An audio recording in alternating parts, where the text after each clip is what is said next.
वाहेगुरु जी का खालसा, वाहेगुरु जी की fateh. Thank you. Thank you to the elders of this land, the Hohokam and the O'odham peoples. Thank you to the Sodhi family. And to the Sikh Coalition, thank you for organizing this vigil tonight and bringing us all together from all corners of the country. Thank you to the faith leaders who are here tonight and the elected officials. Thank you to the community members and all of you watching at home. Thank you.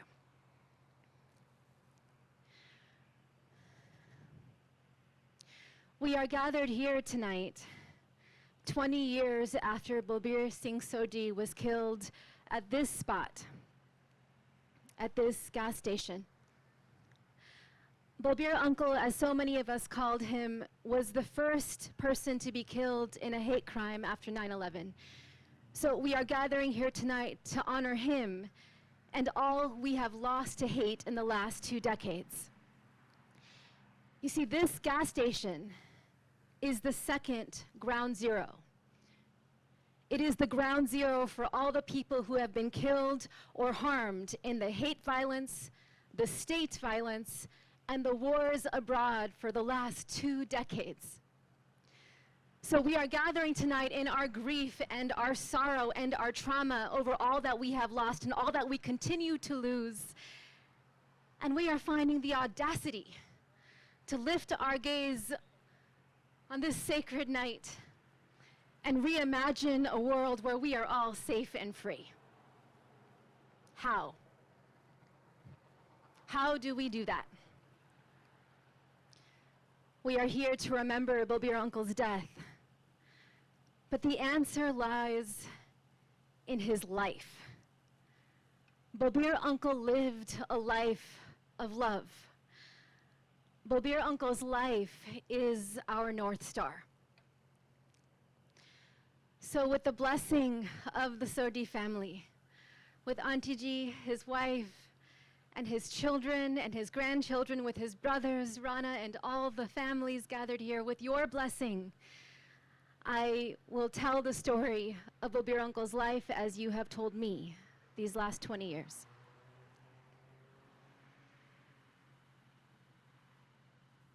Do you see him? He is a little boy, and his mother is braiding his long gut and tying it in a juda, a bun, and making the patka really tight so his little strands of hair stay inside as he runs through the village with his sisters and brothers. Balbir is the 3rd eldest of 11 siblings, and his childhood was the fields of Punjab. Do you see him? He is a young man, kind eyes, radiant heart, and it is his wedding day, and he is standing next to Auntie Ji, Joginder Kaur, and you are making the lava. And it is a day of happiness. And then he is holding his first daughter in his arms, Satwinder Kaur, who is here tonight, and then his sons, and he is filled with pride and with joy. Do you see him? He is holding his head in his hands, shaken by what he is seeing on the city streets of New Delhi on fire. Sikhs lynched, tires thrown over their bodies as they are burned alive in the anti-Sikh pogroms of 1984, and he knows that he cannot stay and keep his family safe. Do you see him? His plane touches down on US soil, and his heart is filled with relief and excitement and gratitude, for this is a nation where he can practice his faith freely. This is a nation where his family will be safe. And so he is driving cabs and working the register at the 7-Eleven and sending money home to Auntie Ji and all the kids. And when his brothers ask him to move to Phoenix, he goes with them, believing in the dream of America. Do you see him? He is standing in front of his gas station, his very own business. And the children run up to the store, and he sees these children of his customers as his own children, and he gives them candy. They call him Dr. Bill, Mr. Bill. And the kids, as they're riding their skateboards in that parking lot over there, his brother, Ranaji, looks at him and says, you know, a kid could get hurt and they could come and sue you. And Balbir uncle just says, these are God's children. Let them enjoy it. When people came to fill up on gas and they realized they had no money, Balbir uncle would say, oh, just fill up and go. And Rana and his brothers would look at Balbir uncle and say, are you a saint or are you a fool? And Balbir uncle would just laugh and say, well, God wants us to serve all. Do you see him? He is in the car with his son, Sukhvinder, and they're passing a church. And he bows his head in reverence. And Sukhvinder looks at his father and says, why are you doing that, Dad? We're not Christian. And Balbir uncle looks at him and says, God is everywhere. Do you see him? He is chasing his nieces and nephews in circles around the couch in a massive tickle fight. He is cooking big meals for his brothers after a long day of work, and every single day he is calling Auntie G on the phone, racking up the phone bills, but it doesn't matter because he misses her so much. He loves her so much. And they made a plan to see each other in November for their 25th wedding anniversary. Do you see them?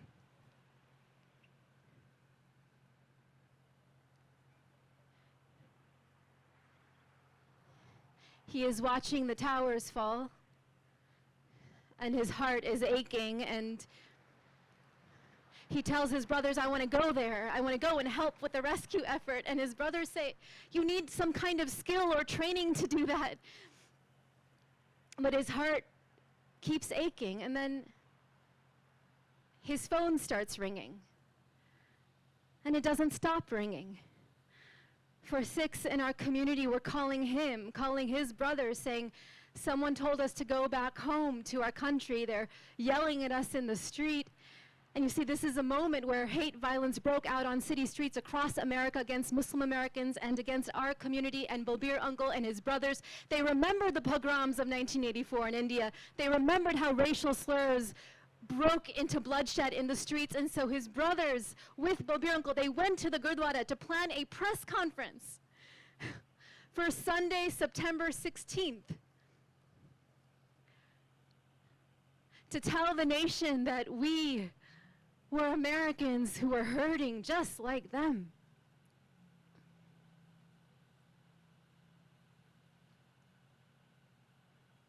Balbir uncle called Ranaji and said, don't go to work, it's not safe. And Ranaji said, well, what about you? Why are you at work today? And he says, I live in a safe area.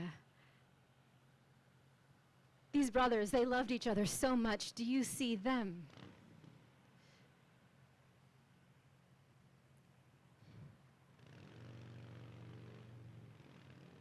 He decides to go to Costco on Saturday, the day before the press conference was going to be held, and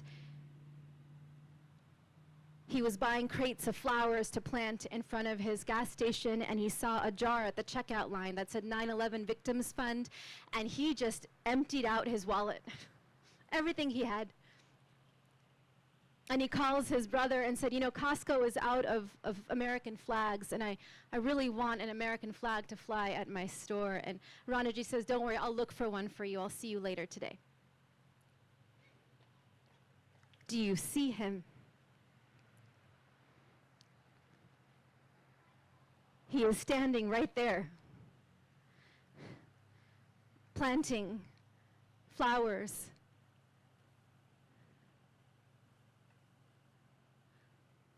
I don't know if he saw the truck come around this intersection or the gun leaning out the window,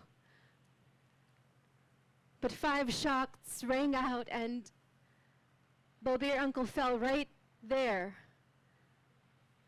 and bled to death, not knowing who shot him or why. he was dying. His killer, when arrested, said, "I am a patriot."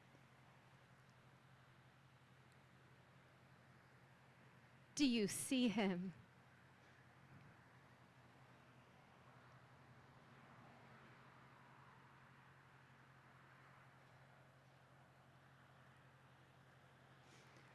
Balbir Uncle's story could have ended here, as so many stories do when one dies.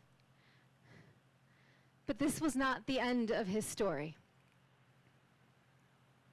His death was a beginning because of how he lived. After his death, I traveled to India to see Auntie Ji to try to help tell their story. And Auntie Ji, do you remember? I came with this long list of questions, and she was dressed in white, just as today, the color of mourning, and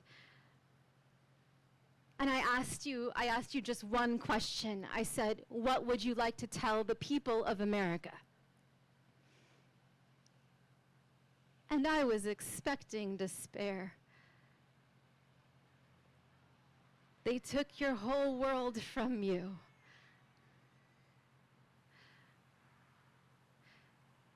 But she said, "Thank you." When I came to America for my husband's memorial, they came out in the thousands. Christian, Muslim, Jew, they didn't know me, but they wept with me and cared for me. They loved me. Tell them thank you for their love.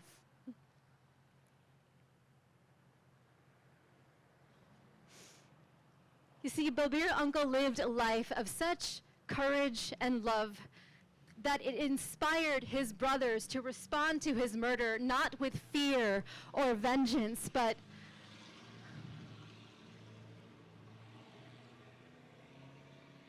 with a love without limit. And America did not hear the story. His story barely made the evening news, just like so many of our communities broken by hate. But the brothers told the local community the story of his life and the love that he lived, and it was enough to move thousands of people to come to see him, not as a foreigner or terrorist, but as a neighbor, as a brother. And that did not stop the violence, but it was an act of solidarity that helped this family return to Chardikala, the sixth spirit of Chardikala, ever-rising spirits even in darkness, ever-rising joy even in hardship. I have seen that spirit of Chardikala shine so bright in Rana Sodhi these last 20 years. Balbir Uncle's younger brother. After his brother was murdered, Rana Ji made a decision to dedicate the rest of his life to telling his brother's story to everyone he could. And he never stopped these 20 years. He decided that the best way to honor his brother was to continue his legacy and radiate that kind of love. And I will never forget, Ranaji, watching you speak with Balbir Uncle's killer and forgive him and begin this process of reconciliation. You have taught us that forgiveness is not forgetting. Forgiveness is freedom from hate.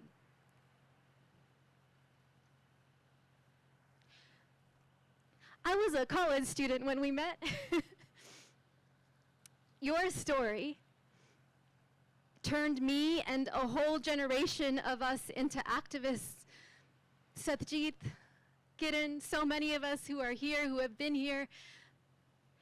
And now I'm back here and I'm a mother. And I brought my son to meet you for the first time because I wanted him to know our story. And so this is what I want to tell my son and all the children and young people who are here tonight, who are hearing these hard stories and trying to make sense of them. This is what I want you to know, my love. We are not victims. We are survivors. We are teachers. We are warriors. They can colonize us, they can try to kill us, but they cannot crush us because we are sovereign. We are Sant Sipahi, sage warriors. The sage is enraptured by the world as it is, and the warrior labors for the world as it ought to be. And so, it's okay when those hard moments come. It's okay to feel that grief. It's okay to honor your rage. And then take a breath and remember that you are not alone. That Balbir uncle is your ancestor. That his blood courses through your veins and his spirit radiates in your heart. And that if he could sing a song of a revolutionary kind of love, so can we. Like Black people and Indigenous people and so many of our ancestors have on this soil long before we ever got here. If we sing that song of love in one voice, perhaps we can get the nation to sing along with us. For this is what I know to be true.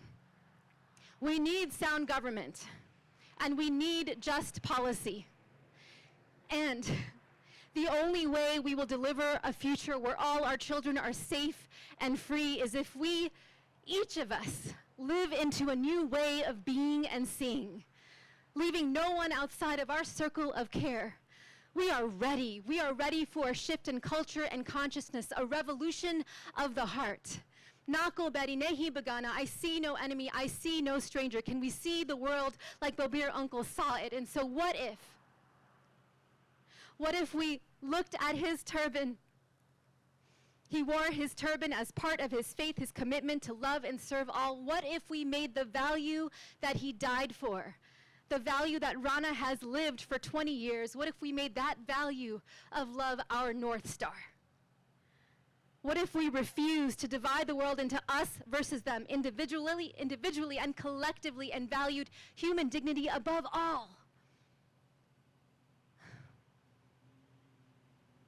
Perhaps then you could see Balbir uncle as your uncle, and my son as your son, as I see your beloveds as my own. That is how we build the beloved community. And that is the gift we can give our children. For 20 years from today, and 20 years after that, our children will come back to this spot, to this land, and they will remember us. They will remember us. They will remember that we gathered in the midst of so much grief and had the courage to sing a song of love. Sing it with me now. Nanak Naam, Chardi Kala, Tere Bane, Sarbat Tapala. In the name of divine oneness, we find ever rising high spirits within your will. May there be grace for all of humanity. Vaheguru Ji Ka Khalsa, Vaheguru Ji Ki Fateh.